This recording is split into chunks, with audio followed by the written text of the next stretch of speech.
All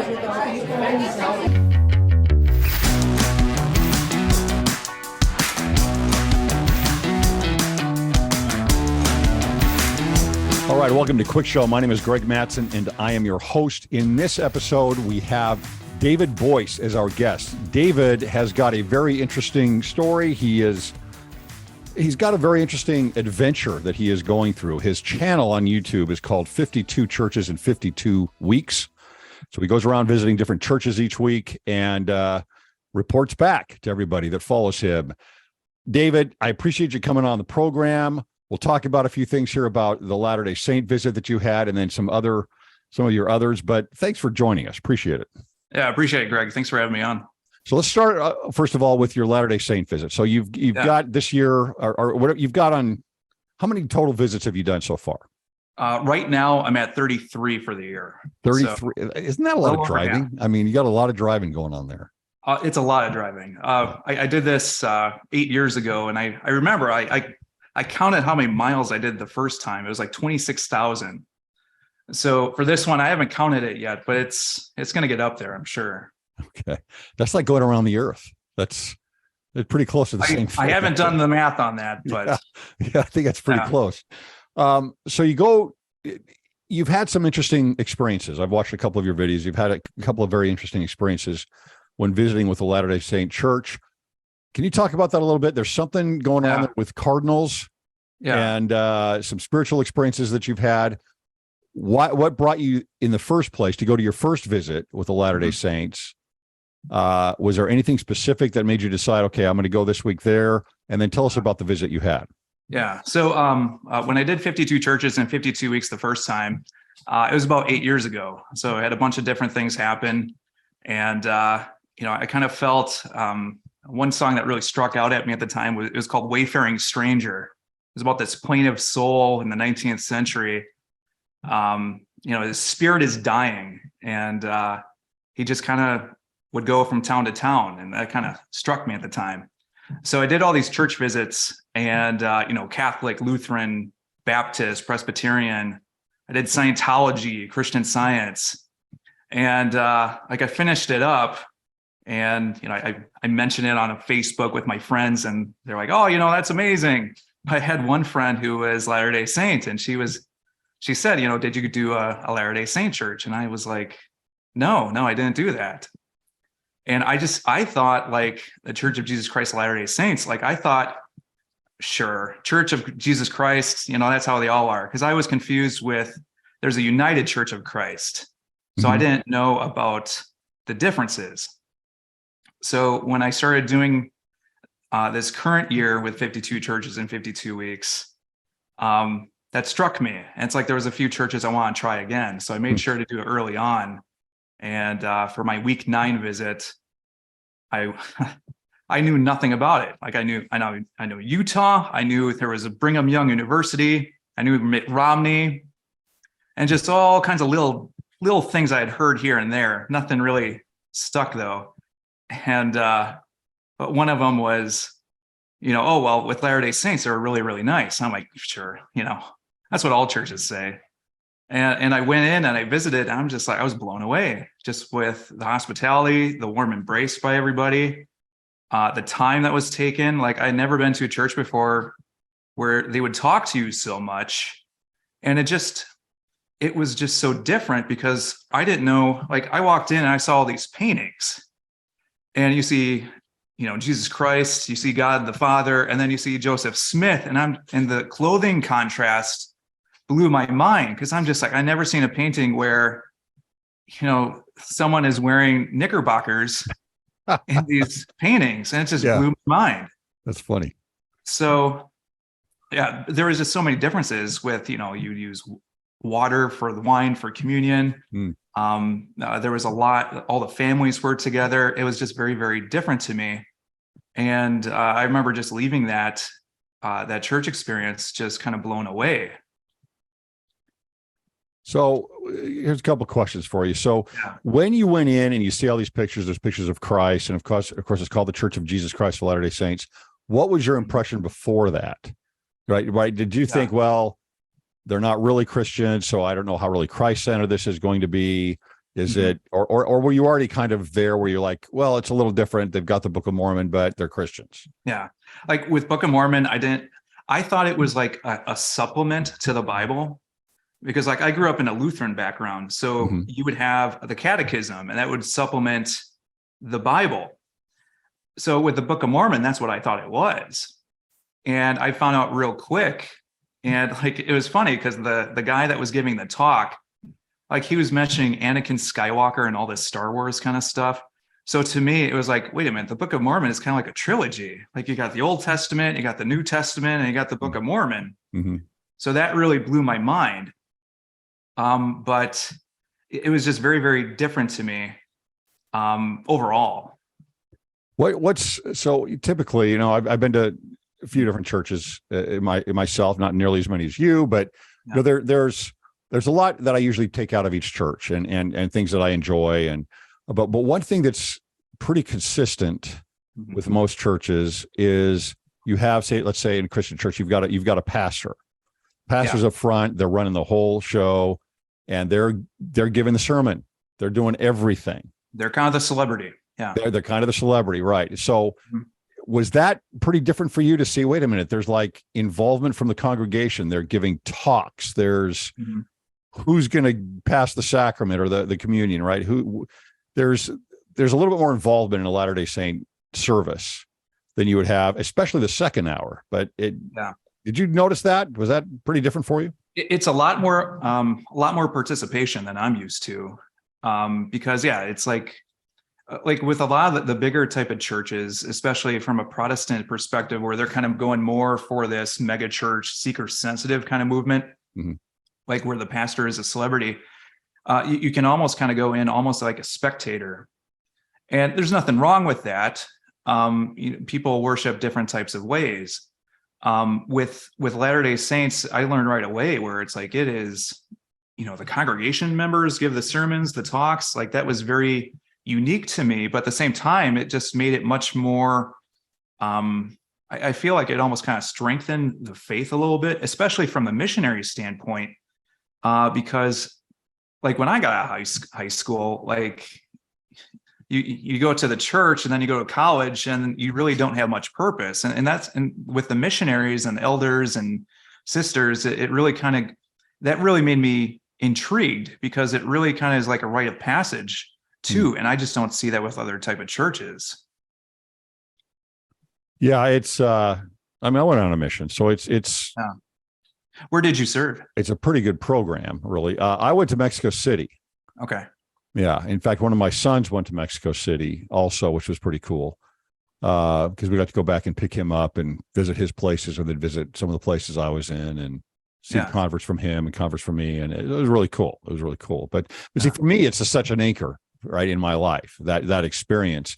I mean, even if you're not talking about a spiritual experience, if you were taking especially young men who need this, it's like if you were taking every young man, taking them out of their environment, but in kind of it's like going to the military to some degree.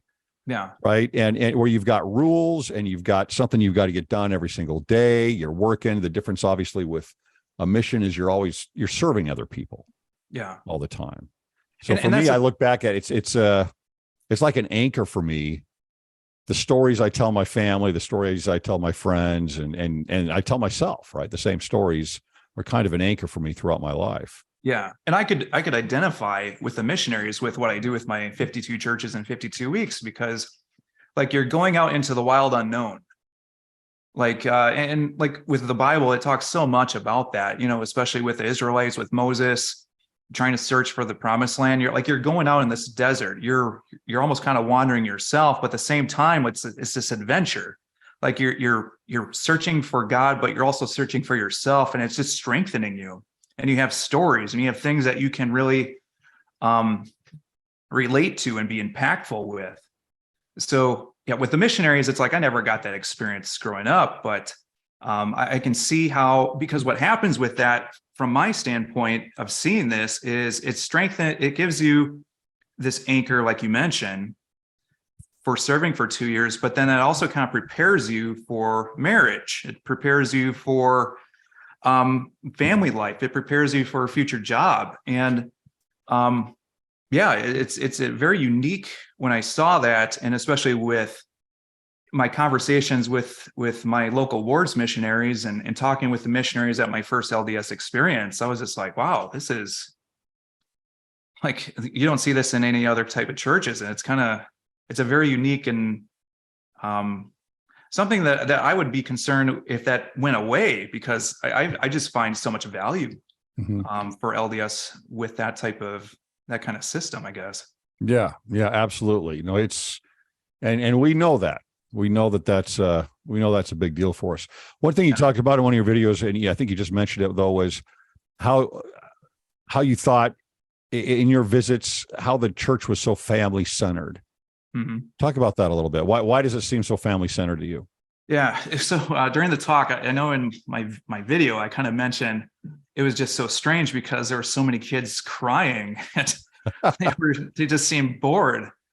And like, I just kind of joked about it, for the talk, but I remember with some of the comments, and like, I've gone to Catholic churches and the families sit together, but like these Catholic buildings, a lot of times are just so big and there's just so many echoes. And I remember a recent Catholic visit that I made, like, a little child was crying and I could hear that the woman in front of me just kind of, one of those. Yeah. And with Protestant churches, kind of what I'm used to, it's like the families, it's like you almost kind of split up. So you have your kids go to kids church and then the adults go to the adult church. Like the families don't sit together. And with the comments I saw from Latter-day Saints, it's like, no, like we almost embrace it. Like this is who we are. And that family structure, I thought, really struck me from that standpoint as well. So, it's just, and you kind of look at it too, especially in today's day and age with families and, divorce rates and all that kind of stuff. And like I was looking at some divorce rates, and I can't tell the exact numbers off the top of my head, but it's like Latter-day Saint divorce rates. I'm sure there's problems, like nothing is always perfect. I'm sure there's issues here and there, but like it's much lower than Protestant churches or secular world entirely. So it got me thinking after seeing that. Yeah. One thing I try to tell people is, especially if you're in the US, is one thing that the church is in many ways very, it's democracy and to some degree, right? There's certainly a structure and a hierarchy, and it's like, that is the way it is. But the idea even coming through Joseph Smith was like, everybody needs to experience church. Everybody needs to experience spiritual growth. And so a lot of the policies in the church and practices are making sure that, everybody is involved and doing different things. And it's not like the pastor and then the congregation, right? It's like you're visiting each other. You're all kind of a pastor in that sense, right? Yeah. You got your assignments. Everybody gets an assigned family or two or three, and you go visit them every month. And even the kids, right? The kids learn to, I don't know, you probably didn't step into primary ever, but the kids are giving talks. Doesn't sound like it. Yeah, the kids give talks, and the kids give, in front of the other kids, right? And spiritual thoughts, and they give the prayers, and so they're doing all of that in primary with the up to 11 years old. Okay, they do there. So I've always looked at it that way. So there's a democracy. So there's somewhat of a democracy that is important. Then of course you've got your pastor, your bishop there. He's only going to serve probably 5 years. And then he might be a primary teacher. He might be teaching the 4-year-olds, or right after that, so it's plug and play. You move all around the place. So a little bit different. Yeah, definitely. So you've talked a number of times. You brought, at least a couple of times I saw you talk about it. You have some kind of thing going with cardinals. Yeah. Something's happening to you, right? You say to yourself, I don't know what's going on, but something's happening. Tell us about that. So when I started this, like I had some plans to move. Like I was about a week or two away from putting my house on the market, kind of set up a new chapter in my life. And like cardinals at the time was very instrumental, it was very symbolic to me at the time. Like I was in a relationship at the time, and things didn't work out just out of the blue, and that's fine. Things happen like that. But like I'm praying to God, it's just like, where do I go next? It's that kind of like the masculine core where it's like you need purpose, Mm-hmm. and in today's age, like for a guy, like it's always been, head of the family, lead a family, raise good children, godly home. And in today's age, it's like, the marriage rates are getting, later and later. So like I was, Gethsemane prayer stance, the next night or that night. And the next morning, I went from my front door to my Jeep over here, just like for like 30 seconds. And a cardinal appeared right on the branch above me. I'm like, that's strange. And like a second one appeared at a very coincidental time again, and just decided, okay, well, what else? Like I'm going to talk, like I kept talking about on my channel, 52 churches in 52 weeks. I had done it like 7 years before. And then all of a sudden it's like, well, I got all this time on my hands. I might as well just do it again. And I came down with a really bad flu. I don't know if it was COVID, but I couldn't go to a church that weekend. So my week 12 visit, I went to like this walking trail, kind of sponsored by a church. And then as I'm leaving, like it was a terrible visit, but like another cardinal appeared just as I'm driving out. And it got me thinking about one of my other visits with that week 9 visit to the Latter-day Saints, because I had seen a cardinal like as I switched between different LDS wards that morning. So I made another visit to an LDS ward for my week 13 visit. And that brought back symbolism from other past experiences. I'm just like, what is going on with this? So I've had a lot of people commenting, and what's the news on the Cardinals? Have you seen anything else? And at the time, and I was just kind of thinking, all right, a lot of weird coincidences, but this is all in my head, like God doesn't work this way, does he? And like my week 22 visit was to a Viking church. Did you say Viking? Building. A Viking church. So it's a stave building, and they built this replica. And like I had to get on a ferry and sleep overnight to attend this one. It was a very, very different one. Huh. And just as I'm walking into this thing, like there's like another cardinal just perched on the bench. And it's like I could get a camera visual of this. And it just keeps happening at just really coincidental times. So, it could be all in my head, but at the same time, it's like maybe this is God. I know that sounds crazy, but it's just been very, very different. So a lot of people have been kind of attached to that side story of mine as it keeps happening, because it's interesting, What do you make of it? I mean, what is it? At this point, I just find it very uplifting. So at this point, like I pray to God, hey, thanks for the Cardinals. It's just, to me, it's maybe God's kind of looking down and just being like, all right, you're on the right path. Keep going what you're doing. Mm-hmm. So I try and find symbolism when I do see one, with whatever I'm kind of thinking about or whatever. But God works in mysterious ways, and maybe that's it for me. So now you visited a second time. Was there any big differences you saw between your first visit at a ward and your second visit at a different ward? Not too much. I think the big thing though with Latter-day Saints that I also found is with other churches, they don't do much for follow-up.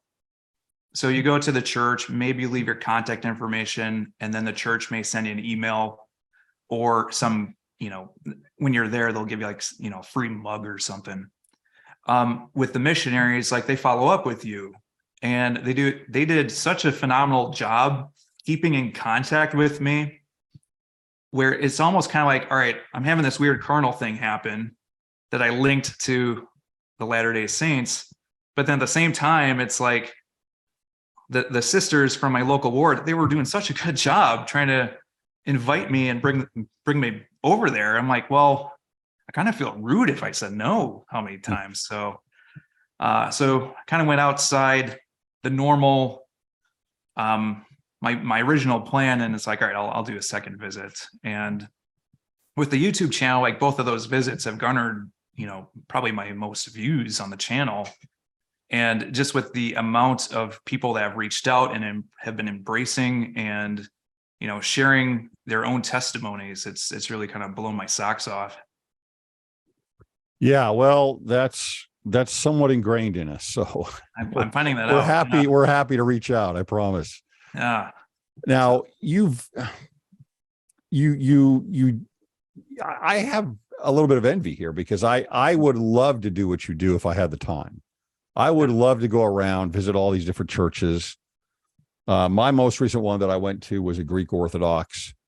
We've actually been there a couple times. Actually took my family there one Sunday. Yeah, I've done one of those Greek Orthodox churches, and I was just hoping someone was just going to throw a plate down and just say "Opa" or something, but never happened. So, well, what I liked about it was, and I like about this some Catholic churches too, but with the Greek Orthodox church, there's a certain type of art, yeah, right, that they go with. That Eastern art is a little bit different, and then of course everything everything is painted. Everything is painted all over the walls, the ceilings. There's just these paintings everywhere. A lot of gold. Massive murals. They had an interesting thing with their music that was a little bit different. They had a set orchestra almost. Mm-hmm. They had like maybe 8 or 9 of their congregation that had everything from brass horns to a violin and a guitar and all of that. But they just sat there most of the time, and then every once in a while they get up and they do a little bit of something there. And then the what do they call this? It's called the friendly bread, or the bread of friends, or something like that. And so I felt like we shouldn't go up, right, because we weren't members of the congregation. We sat in the back. Yep. But everybody goes up at the end and they get the communion, and they bring some pieces of bread back with them, right, from the communion. They bring it back, and then one of the things you can do with them is you give it to somebody, and so we had like 3 or 4 people come back and give us their bread, their little pieces of bread, and like, because hey, you're a guest, okay, well, here you go, here's some of our bread. Yeah, it was kind of cool. It is interesting. I went to, with the one I'm doing right now, a Ukrainian Orthodox church. And that was interesting just because, like, I couldn't speak the language, obviously. But at the same time, it was, I appreciated just like the different types with everything that's been going on in Ukraine. Like it was almost like a sense of home for a lot of people. Because like you don't get that sense of community anywhere else that you go. Sure. So I think with Greek Orthodox, Ukrainian Orthodox, there's a certain sense of home at some of those at those type of churches. Yeah, I'm with my peeps. Yeah, a little bit. Yeah, absolutely. So tell us some stories that you've done. I've seen there you've been at a trucker church. The Brankertons you went to also, which is kind of tell us about that visit. For those that don't know, and most Latter-day Saints don't know about this is one of the larger, call it a Mormon denomination, that is a Pentecostal type of a church. How was that visit? That was pretty recent, wasn't it? Yeah, that was very recent. I had a request to go visit the Church of Jesus Christ, and I was really blessed to be there. They were just really kind, and almost just kind of like the LDS, just very warm, welcoming. I got hugs. Like I don't get hugs at many churches. And like it wasn't big or anything, but I compared it to like a, like with a hole in the wall restaurant. Like they just got really good food. Like you just, not many people know about it. And I just really enjoyed where they didn't have much there, but like with Christ, the gospel, like they had that. And that was the main ingredient. And that's why I really appreciated about that visit. But at the same time, again, it was a very small church, but sometimes like some of those smaller churches you meet more people at some of these smaller churches than you do like last week I went to this big mega church and there's 1,000 people there and I didn't know a single person or talk to anyone. Get So, lost in the numbers a little bit. yeah, exactly. How about the trucker church? What do you want to know about it? I want to know everything about it. How Okay. these are guys that they're like, okay, I'm on the road. I mean, we're talking like semis, right? Oh, semis. Yep. They're on the road and they're like, I know church is here at this time. If I'm on this highway and I can get off here, I'm going to go to church. Yeah. So the one that I went to, and I had been the first time that I heard about trucker church, like I was driving, I think it was Route 66 going through New Mexico. I probably drove by you, and they had this gas station out in the desert. And sure enough, I'm going through the beef jerky aisle, grab a Slim Jim. And like I saw there was a trucker chapel. That was the first time I heard about it. So when I visited this one, they just would use different type of trucker analogies in the sermon. So the pastor, he was Pentecostal, and he would just randomly, just during his sermon, just start singing. It was just so unique, and I really enjoyed it. And he would compare different types of trucking analogies. So one of the quotes that he used was, "With God, if I can take care of you at $1 per gallon, I can take care of you at $6.45 per gallon." So some of these niche churches are really interesting to see. And it's like, I don't think many people know much about these, but it's like you can almost make anything into a ministry with the different types of subcultures and different type of blue collar, white collar, whatever workers are out there. And another one I saw that seemed interesting to me was the Heavy Metal church. Oh, yeah.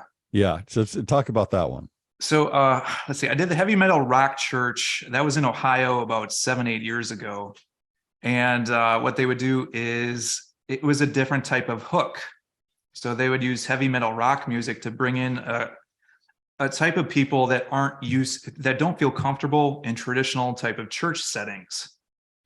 So one of the hooks was to draw people in is they would have like this painted black type of hearse. So I looked at it. So inside, like you don't have like the interior like normal, like they had this. Did you say hearse? Hearse. Hearse. So they had like this black small pew for the front seat. And of course, they had the casket in the back.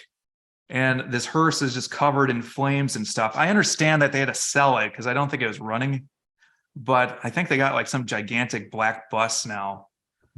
But I know in my videos, I also did a biker church, and that was very unique because, I'm not a biker, but I walked in there, they could tell, like, even though like I could dress the part, like, dude, yeah, you're not from around here. Yeah.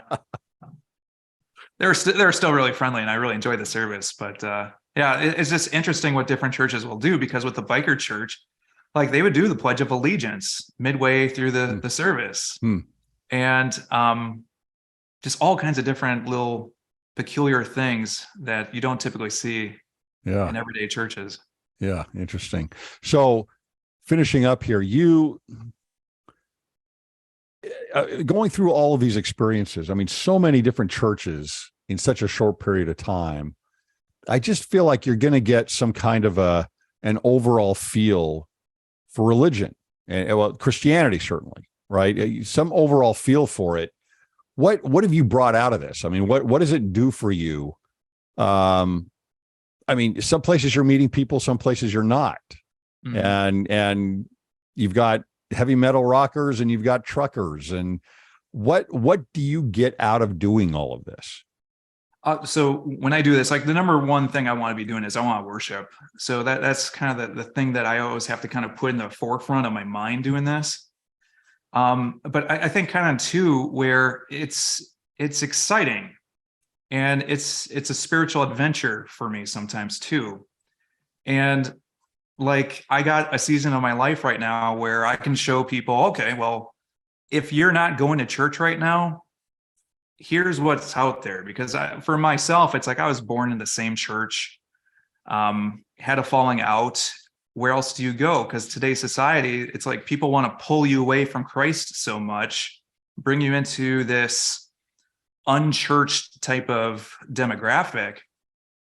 You don't necessarily need to do that. There's other options out there. So for me, it's just, what else is out there? Like, and even with some of the churches I go to, I may not believe the same thing, but I hope that people that watch the channel, like you can see that we still hope for the same thing. And for me, that hope is in Christ. Yeah, that's cool. And I think it just helps you give it more of appreciation for what's outside of your own bubble, right? What's outside of your own circle, and people are people, you know? Yeah. Now, my audience is going to be mad if I don't at least ask you, have you read the Book of Mormon at all? Have you opened it up at least and taken a look at it? So let's see. So I do biweekly calls with my local ward's missionaries. Oh, so cool. they're always Cool. kind of following up. They're with me. assigning you something. They're trying to, yeah. So with all the driving, and then I'm doing all the video editing and stuff like that. It's my time is very, very limited. But I have opened up the Book of Mormon. Sometimes I've been listening to the app on my drives. It gets difficult sometimes just with how many, and it came to pass things, and that kind of distracts me as I read that or listen to it. Yeah. Yeah. One thing that's helped has been the Book of Mormon videos. Oh, that's cool. Yeah. So I like to see that every once in a while. So this past weekend I was watching Third Nephi when Christ comes to the Americas. So I got that. Did you know about that belief before you saw it? Well, before you talked to the missionaries? Yeah, I had seen the paintings. Okay. So I'd seen Christ in the Americas from that. Yeah. So that kind of gave me a little bit of a spoiler warning. Okay. Before I hit that. But yeah, it's something where it's like because of the Latter-day Saints and just how warm and embracing and kind that they've been, it's kind of like one of those things where it's like, okay, what is this all about? So like I may not necessarily, like I mentioned, it's like I may not necessarily believe everything, but there's something here, and I want to understand more. Yeah, that's cool. His name is David Boice. His YouTube channel is 52 Churches in 52 Weeks. We'll put the link in on the description box on this episode. Thanks, David. Really appreciate your time. All right, you bet. Thanks, Greg.